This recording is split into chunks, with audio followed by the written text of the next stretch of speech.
Are you a baby boomer, millennial, geriatric millennial, Generation X, Y, Z? Well, we all have some key things in common. We are all getting older, and we have loved ones who either need or will require help with their care.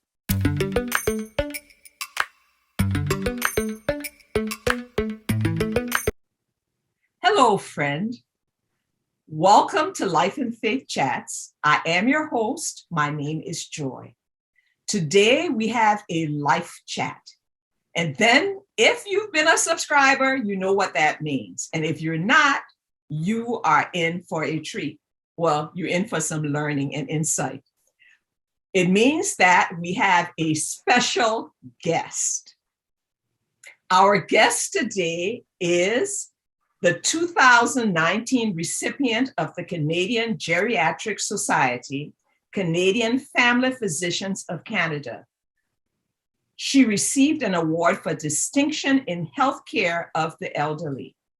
She completed her family medicine and care of the elderly training at the University of Calgary, Alberta, Canada.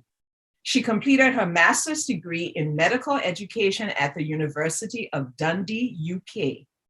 She is a clinical associate professor and section chief, seniors care in the Department of Family Medicine at the University of Calgary. I guess you get the picture. She is a Canadian. Her clinical practice involves consultation at the Bridgeland Seniors Health Clinic, Geriatric Consult Team, Seniors Health Outreach Program to long-term care and supportive living sites in Calgary. In addition to her clinical and administrative roles, she is involved in medical education and teaches at the undergraduate and postgraduate levels at the University of Calgary, Alberta. She is passionate about her work in geriatrics and has worked on several projects over the years to improve transitions of care for older adults. By the way, this is an abbreviated version of all of her current accomplishments. It is a special honor for me to welcome Dr. Vivian Ewa to Life and Faith Chats. Welcome, Dr. Ewa. Thank you very much. I'm really excited to be on your show. Thanks, Joy. Thank you. Thank you for being willing to do this. It's an honor to have you. We're going to be asking you some questions because we want to know so that we can be informed and enlightened. And please bear with me because I have several questions and I already know that, and my friends know that this is going to probably be a 3-part chat. So I need you to stick around. I need you to get your pen and pads, and I need you to listen as we speak with Dr. Ewa. As we get older, Dr. Ewa, and that's a blessing that we all hope to do, as we get older, we start, for some reason, being forgetful. I don't know if we're just busy or what it is. But one of the big things I'm going to focus in as I speak with you today, I'm going to be asking you about dementia and Alzheimer's. So my first question is, what's the difference between dementia and Alzheimer's? So that's a good question. And I think it's one that a lot of people ask on an ongoing basis. And the way I describe it is dementia, it's like, the term that we use for all types of dementia. So it's a big basket. And in that basket, you have different types of dementia. And so dementia is the overarching term. And there are other causes or types of dementia. And so one of the types of dementia that we know of is Alzheimer's disease, which is actually the commonest cause of dementia. And then we have what is referred to as the vascular dementia. And this is the type of dementia that occurs in people who have what we call the vascular risk factors. So they have hypertension, diabetes, high cholesterol, probably smokers. And so they're at a higher risk of getting strokes. And those multiple strokes in the brain put you at risk of a dementia. And then we have the other large group of causes, a major cause of dementia, which is what we call the mixed. So you have a component of Alzheimer's and a component of what we call the vascular dementia. So again, dementia is the broad term. So if you have changes in your memory or cognition that impacts your day-to-day functioning, your doctor will say you have a dementia. So you have changes in cognition that impact the way you function on a daily basis. That's dementia. And then there are many causes of dementia, one of which is Alzheimer's disease, which happens to be the commonest type of dementia that people know. Okay. You explained something to me. So I was thinking about what's normal forgetfulness and what's something that you need to pay attention to, whether it's in yourself or a parent or a spouse. And you said if there are cognitive functions, could you just elaborate a little bit more? Yeah. So as we get older, like you said, many things are happening in our lives. We tend to get forgetful. We're multitasking, we're doing multiple things. The analogy I use is, you think about yourself as a busy mother, and you probably are in your early 40s or even late 30s, and you're looking after the kids, you're helping them with their homework, you're cooking, you're on the phone, you're listening to the news, you're catching up on other things. You're doing so many things. And a lot of times you tend to forget things. And as you're getting older, the demands on your time gets more, and you find that you're not concentrating and you're not paying attention. And so somebody says something to you and you think you heard it, but you didn't. And then you're finding it difficult to remember what was told. And I have a lot of people come to me saying, oh my God, am I having dementia? And no, you're not. You're doing too many things at the same time. They're competing for that, memory cells. And of course, you're going to have trouble trying to remember them. And so normal aging is when people are forgetful. So you go down to the basement to get a can of soup, and you get down there and you're like, okay, why am I in the basement? And that's because you were thinking about the phone call you will make later. But if you give yourself a few minutes, you can actually remember why you went to the basement to get that can of soup. You just take your time, you can remember what you were trying to do or what you were trying to remember. That's not dementia. It only affects your memory. Everything else is okay. You don't get confused in familiar places. You don't feel like you're lost. So you're not going to your basement and, hey, you can't recognize you're in your basement. That's not happening.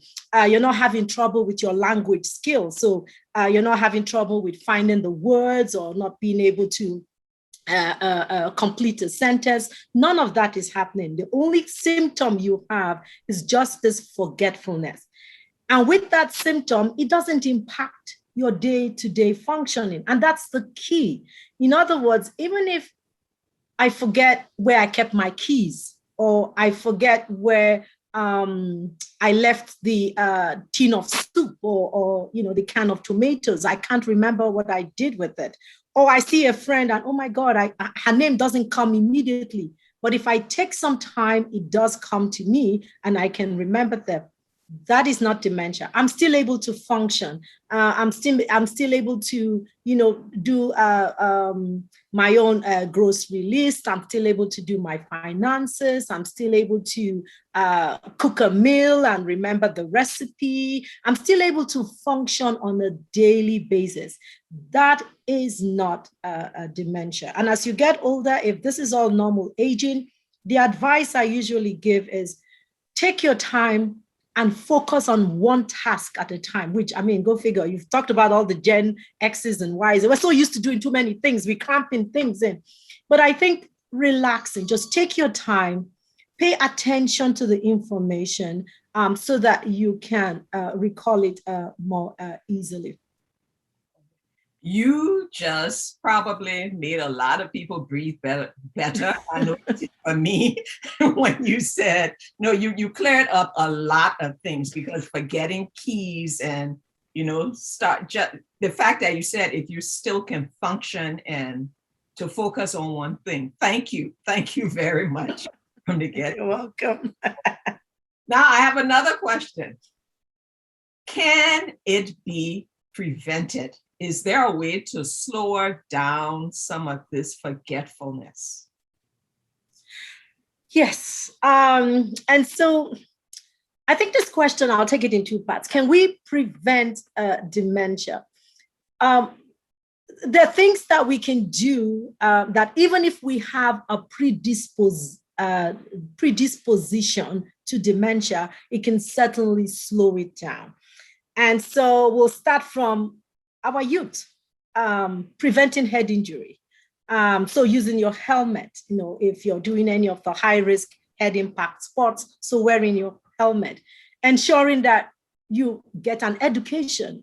We know that there have been several studies that have shown that the longer you spend studying or getting an education, so the many years you put in getting an education tends to protect you from dementia. So those are things that we can do much earlier on, preventing the head trauma, using the helmet, getting as much education as we can.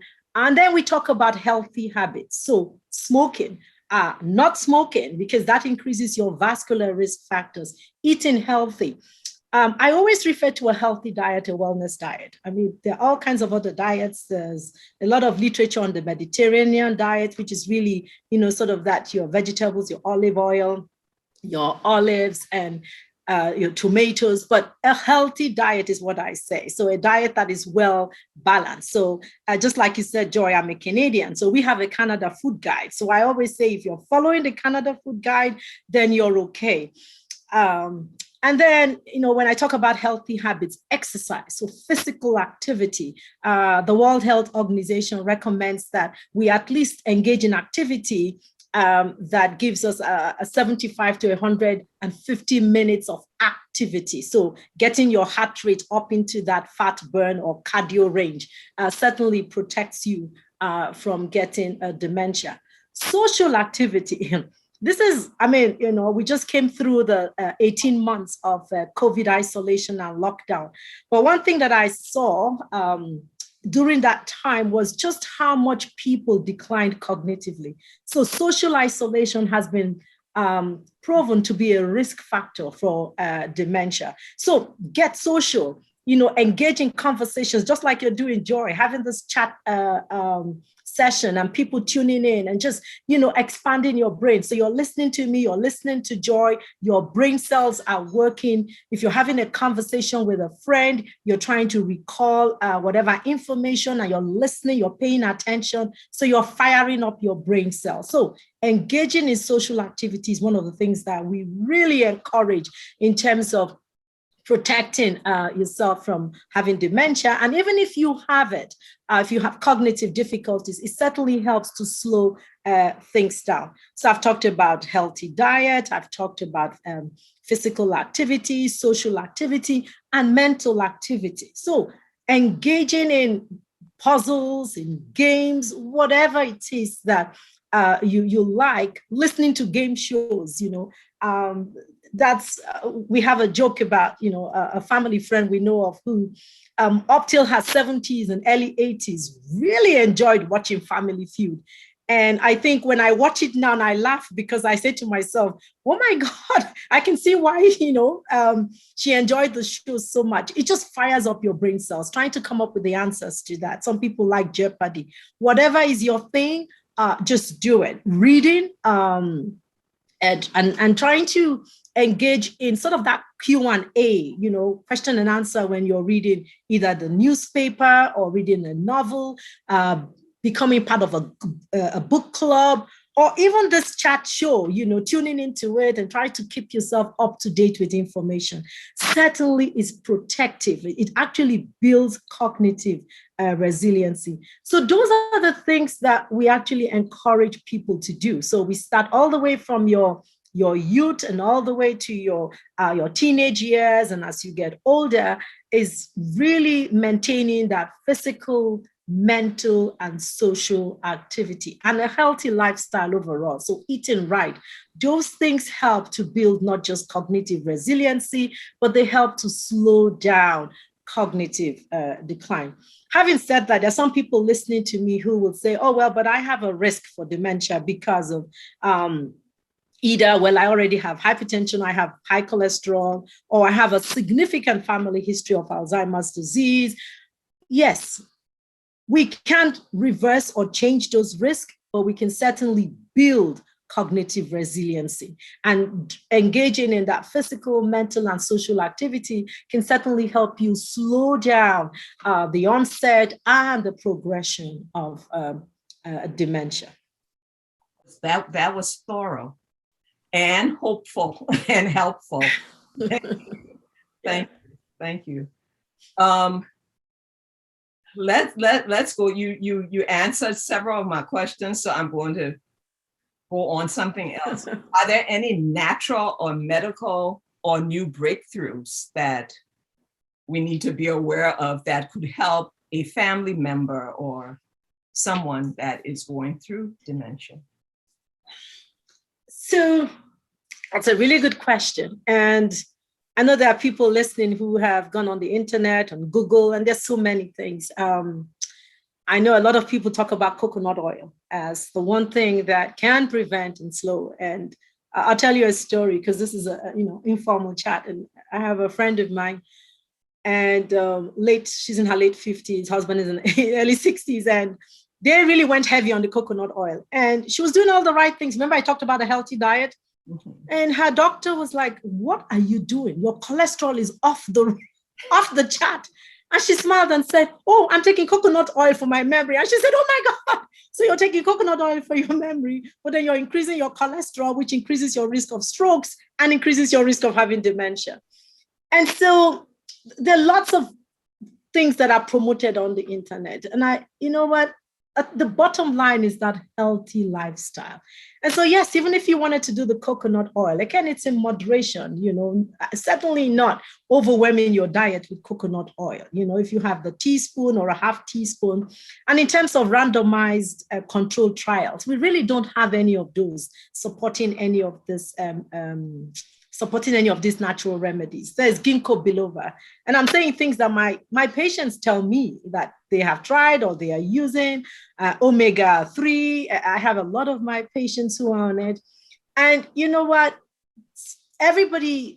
Natural remedies work differently for everybody. And people believe differently. And for some, it's probably what's really helping them. And, they're engaging in something that they believe in and it's working. And so all I say to my patients, and I say to all of you listening, is whatever you're doing is just ensure that it's not, creating another problem. So the example I used with the coconut oil is that your cholesterol is still within the right range, because then you're still increasing your risk, even if you're doing something that does have a lot of health benefits. When you talk about what has been proven in studies, so we have all kinds of medications in the last few years that have been, tried or investigated to treat or prevent dementia. And they've all been failed trials. And the only thing that has consistently shown benefit, which is very interesting, is actually the things I just mentioned, is back to that physical activity, but your healthy lifestyle, your diet, your social engagement, hearing. I mean, that's one of the things that came out in the last 2 years about hearing being if you have hearing difficulties, it is a risk factor for dementia. And so earlier on, if you're having hearing difficulties, is really get an assessment so that you can be fitted with an appropriate hearing aid. So those are sort of the breakthroughs. I mean, these are, things that we should all be doing: social activity, mental activity, physical exercise. I mean, it's up there when you look at the recommendations, even from the World Health Organization. In the last few months, we did have a new drug come out, and there's a lot of controversy. So I'm not even going to mention the drug. Okay. And if you read about the drug, it actually, it's being promoted as being helpful before you are diagnosed with the dementia. So way before you even know you have symptoms. There's still a lot of controversy on that drug, and I think we will hear more about it in terms of its efficacy. Like I said, I won't even mention it because I think many of us in the field who feel that, we need to go back and read those studies properly. So what works and what we know is really, like I've said, starting early by protecting your brain, engaging in healthy lifestyle, your physical activity, mental and social activity. Those are the things that continue to trump all the drug trials that we've seen so far. Wow. I'm so happy you mentioned, without mentioning the name of the drug, because I heard the celebration in America on the news, and I'm curious about it. Another big thing, but I'm not going to put you on the spot. It's on all the time. Is Prevagen. I don't know if it's advertised like that in Canada. I see the way you did your head. So, yeah.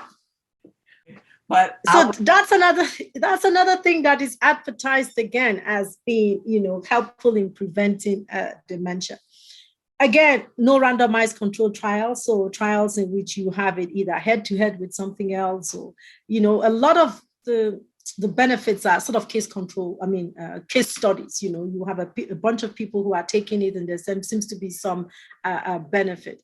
I've personally not seen anybody who has taken Prevagen that has either. I can't talk about prevention because it's very difficult because you have to follow people for years in order to say that it actually prevented it. But did it slow it? They already had the dementia and it actually reversed their symptoms. I haven't seen that. Thank you. You mentioned about even the hearing, and I hadn't heard that before, so that's really something with your hearing. Dr. Ella, we're going to have to stop for now. It's been more than fascinating, just extremely enlightening. We're going to stop part 1. Friends, you already know that I need you to come back. This is information to help us to continue walking in the purpose that God has for our life.